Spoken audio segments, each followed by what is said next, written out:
Tarefa 19, fanzine escoteiro. A gente é do grupo escoteiro Pitchering, aqui da Divinópolis, e a gente está participando de um acampamento pela internet. As tarefas são mandadas pela internet. As tarefas são mandadas pela internet, a gente resolve elas com vídeo, foto. Pode, claro. Não, era... E pedir pra, depois que terminar de ler, se puder repassar para os familiares, repassar um número maior, assim, de pessoas. Muito obrigado. Falar com as pessoas sobre a importância da preservação dos rios e riachos da cidade. A gente queria só pedir para o senhor, depois que acabar de ler, repassar o folheto, porque é bastante bastante, depende de todo mundo. Economia da água, preservação da água, poluição da água.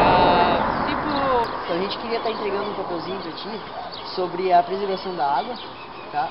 Como preservar, para conscientizar, para não jogar lixo nas ruas, e quando dá alagamento vai tudo pro rio e não jogar... Essas coisas, então a gente fez um folhetinho, porque a gente sabe que é muito chato a gente ficar falando assim, eu por folhetinho, e a gente queria pedir que a senhora acabasse de ler e repassasse para a gente poder conscientizar o maior número de pessoas.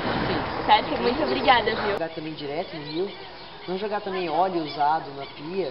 Tá? Mas só receber um folhetinho rapidinho, só vou explicar por que segundinhos. É que assim, aqui a gente tá explicando sobre a poluição da água, né? É só não jogar, quando for jogar óleo, guardar em garrafas e